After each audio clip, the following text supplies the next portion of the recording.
Assalamualaikum warahmatullahi wabarakatuh. Teman-teman semuanya, malam ini kita akan melanjutkan modul 8 akuntansi manajemen. Sekarang kita berlima ya, Mbak Dewi, Mbak Prihatin Susilo, terus Mas Suma dan Mbak Ayah. Ya, ada lagi yang belum saya panggil.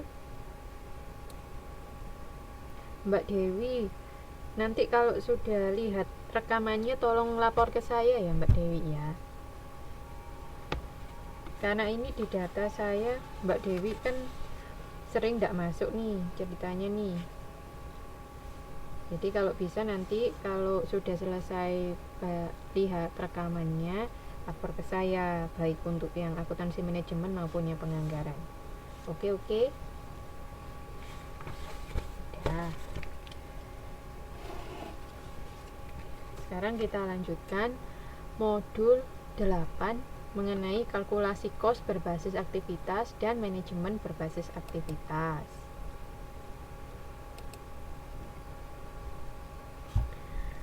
Kalkulasi kos berbasis aktivitas.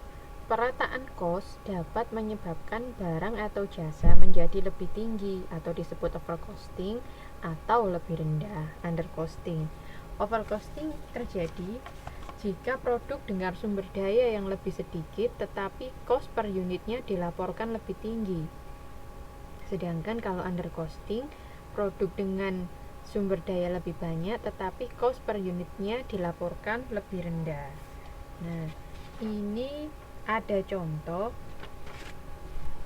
di halaman 8.3. Di situ ceritanya ada 4 orang sahabat, Julian, George, Anne, sama Dick.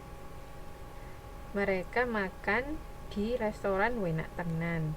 Jumlah tagihan mereka berempat adalah 432 totalnya. Mereka berempat itu. Tapi sebenarnya mereka makmumnya nggak sama, menunya tidak sama, beda-beda dengan rincian yang ada di pada tabel itu.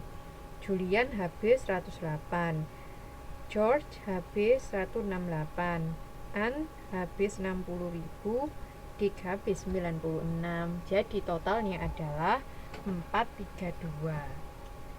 Kalau kita bagi rata, 432 dibagi rata kan sama dengan 108.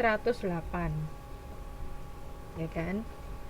Nah, apakah itu betul? Apakah itu bijaksana misalnya kita ya sudah langsung dibagi 4 aja gitu?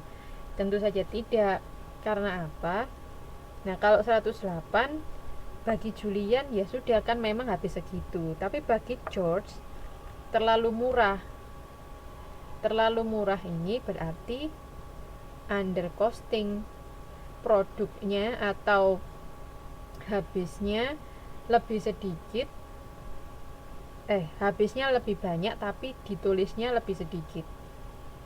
Terus si N habisnya 60 disuruh bayar 108.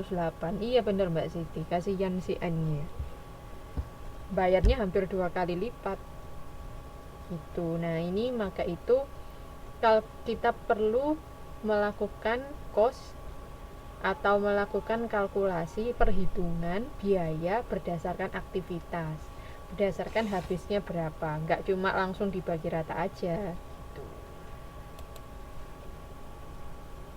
Nah, kalau kalkulasi cost di tempatnya teman-teman yang lain,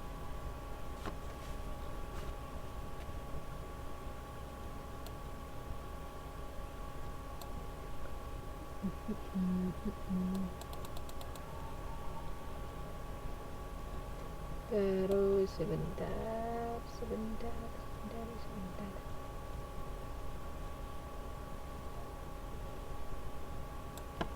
Oke. Kalkulasi cost berbasis volume atau volume based costing yaitu ketika cost langsung atau direct cost adalah cost utama pada barang dan jasa yang diberikan pada kegiatan pendukung dari kegiatan produksi sederhana, berkos rendah dan hampir sama dengan lini produk lainnya. Ini disebut cost langsung. Dan produk dapat under atau over costing karena aktivitas tidak dalam porsi volume produksi. Ini kalau kita melakukan volume based costing. Waalaikumsalam warahmatullahi wabarakatuh, Mbak Yeni. Baru mulai kok Mbak Yeni.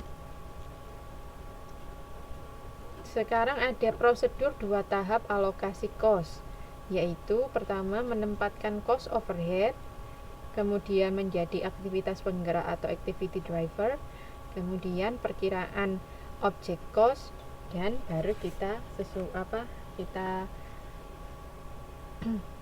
masukkan ke object cost. Ini ada di gambar 8.1. Di situ kan ada sumber daya. Terus dibedakan bahan baku langsung dan overheadnya. Terus overheadnya masuk ke tempat penampungan cost. Tahap pertama, bahan baku langsung dan tenaga kerja langsung ditetapkan di object cost, sedangkan cost overhead ditetapkan langsung ke departemen pabrik. Terus tahap kedua, cost pabrik atau departemen dibebankan ke object cost menggunakan pemicu cost dari volume based costing, baru masuk ke object cost. Gitu. Misalnya gini, object cost itu produknya ya. Object cost itu produknya. Jadi kalau tahap pertama bahan baku langsung dan tenaga kerja langsung biayanya itu langsung masuk di produk itu sendiri. Tapi kalau overhead biayanya masuk ke penampungan cost dulu, atau masuk ke pabrik atau departemen di pabrik, baru nanti setelah itu dibebankan ke object cost dengan menggunakan pemicu atau cost driver dari volume based cost gitu. Itu kalau VBC, volume based costing. Kalau kalkulasi berbasis aktivitas atau activity based cost, dia dasar pengalokasian adalah cost overhead variabel pabrik. Dia yang akan menjadi drivernya. Dasar mengalokasikan sumber daya ke berbagai aktivitas atau disebut resource driver. ABC mengakui aktivitas, cost aktivitas, dan penggerak aktivitas pada tingkatan agregasi, pada tingkatan atau level of aggregation yang berbeda dalam lingkungan produksi. Di sini ada tingkat unit atau unit level, meningkat saat satu unit diproduksi. Tingkat batch atau batch level muncul karena jumlah batch yang diproduksi dan bukan dari jumlah unit. Jumlah batch yang diproduksi itu misalnya jumlah penyetelan, melakukan berapa kali penyetelan, berapa jam, semacam itu. Tingkat produk atau product level, cost yang terjadi untuk mendukung sejumlah produk berbeda yang dihasilkan.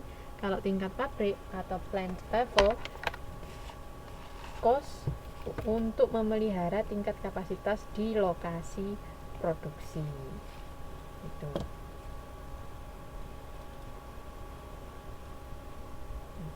Terus prosedur 2 tahap untuk alokasi cost-nya.